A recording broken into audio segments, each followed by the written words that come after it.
Good morning. Good morning. We are thankful for this opportunity that we have, no? And in behalf sa non-herbal capsule, hemorrhoid, U8, energy capsule, no? Saan ang nakagamit na? Isang kamot. Energy Ang capsule. nakagamit, nagkagano mo kalendaryo. Okay, non-herbal capsule, nagamit. Okay, doon ay brief nga gamay nga 6 minutes nga lecture about unsa ang katuyuan, no? Asa nagsugod ang sakit. Do you think nagsugod ni isa may unang tao sa kalibutan? Si Adan o si Eva. Now this is not about religion, but this is about knowing the causes o ang origin sa sakit. Okay? When God created, isa nagto diri Ginoo. Tanan. Tanan nagto Ginoo. Okay? Now, when God created man, first He created what? He formed what? He formed ang clay. Then He formed the clay into a form of a man, no, into His likeness. Dayon sa man, iyang giginawaan. He breath, no, put niya a breath of life dito sa ilong. And say what happened to the dust? Ngayang i-form of tao. Nabuhi. It become a living soul. Now, ang living soul, mo ni ang totality sa tao nga equality sa breath of God and usaman, clay. Diba? Now, do you think dito nagsugod nanabay i-imply na ba dito ang maayong paglawas sa Ginoo? Ha? Wala man sakit. Pero nana ba dito ang maayong paglawas? Complete na ba? Nga naman importante ang maayong paglawas when God created Adam and Eve. Nga nung importante man ang maayong paglawas? It's because ang tao manggod nag-form sa Ginoo, mo trabaho, mukaon, okay? Maghuna-huna. So iyahang gibutangan og unsa man maayong panglawas because health is the result of obedience to the law of God, tama? Ang maayong panglawas mao kani unsa gani? Mao kani ang resulta sa pagtuman sa kasuguan sa Ginoo. Tanawa si Adan ug Eva when God or Adam and Eve violated the law of God. Unsa nahitabo? Nag-antos na sila sa sakit. So, ang maayong panglawas, resulta kani siya sa pagkamatinumanon sa tao sa sugo sa Ginoo. O bisag sa inyong reliyon, kung magsupak-supak gani mo sa inyong reliyon, naagyon sa man, balatian. Kung layo gani ka sa Ginoo, naagyon ang balatian. Apan, dili po ikagarantiya nga bisag duol ka sa Ginoo, dili ka magkasakit. Ay, magmuna-una tingali ka nga, duol mo ko Ginoo. Anong nagsakit mo gyapon ko? Tama? Ano man? Tanawa si Job sa Bible. Maayo nga tao, buutan nga tao, matinumanon nga tao sa Ginoo, pero anong nagsakit mo siya? Tingnan na siya. So lahi di ay ang pagtisting o sa nagkasala ka, nga magkabalatian ka. Bisan pagduol ka sa Ginoo, even if you are near to God, you will still have what? Or na possibility nga magkasakit ka because trial to nimo. Okay, trial to nimo. So ay kabalakang naginsunan kung duol ka sa Ginoo pero nagkasakit gyapon ka, if na-trial sa Ginoo sa imo ha, magkasakit ka. Mawala ra na siya when you what? Stay sa trial. Kung ikaw makalatas, when you overcome trial, ang imuha nga mga sakit mawala na.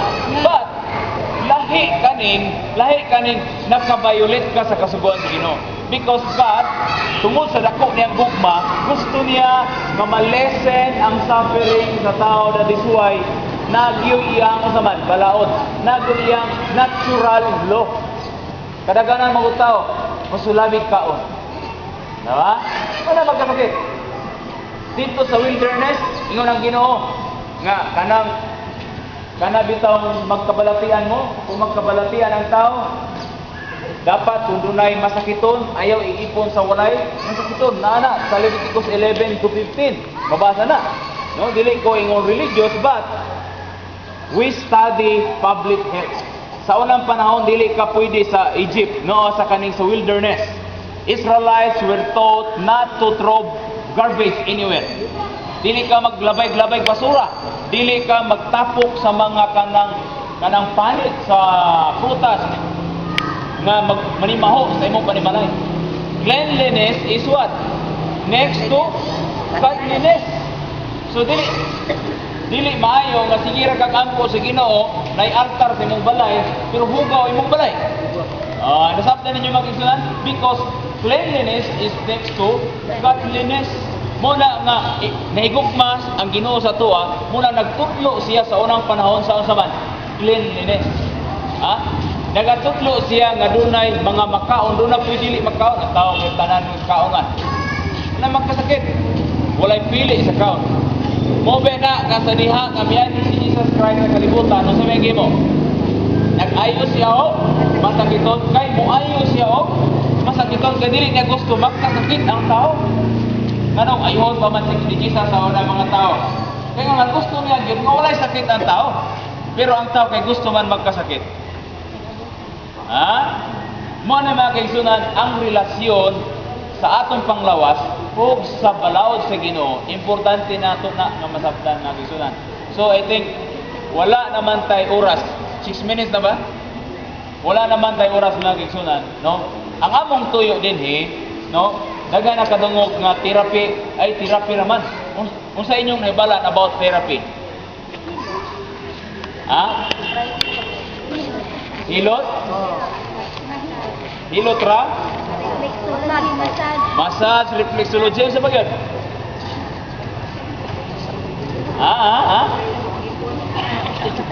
Kabalo mo sa ning therapy?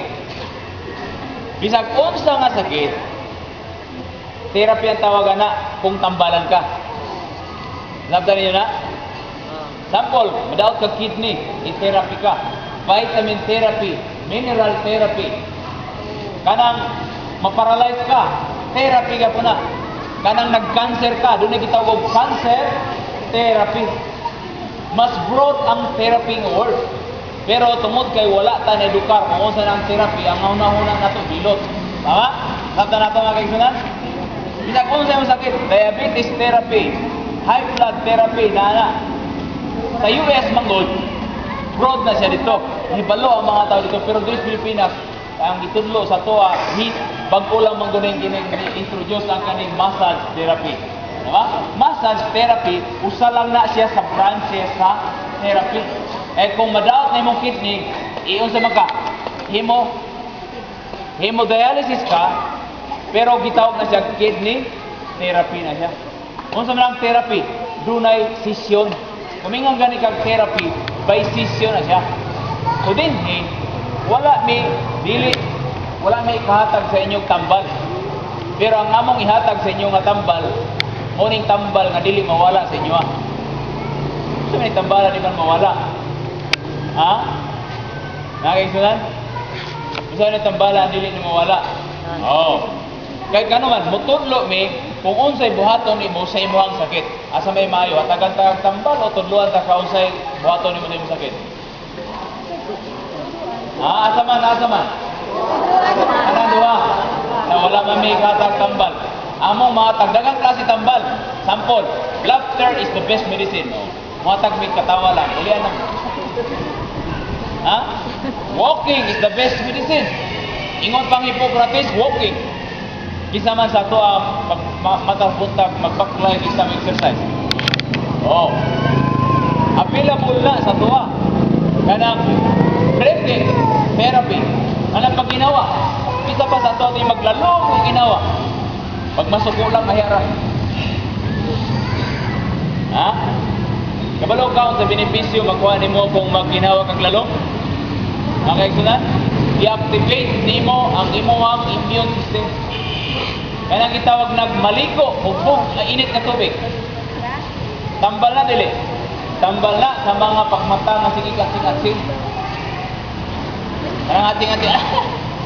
So may tambal ay sinus man ko. Ang tambal na kaligo rag init mabuntag. na, sabtan niyo na. O, asa may mayo na, tagan-tag kakaroon og tambal, taman lato sa kasimana, pag umanwa na walay mo sakit. Mamang itudlo din pwede ni mo balik-balik kung sa inyong balay. Okay? So, nayamo din kani. Kani siya? Kani? Kanan siya, mauna ang mauna, therapy na siya.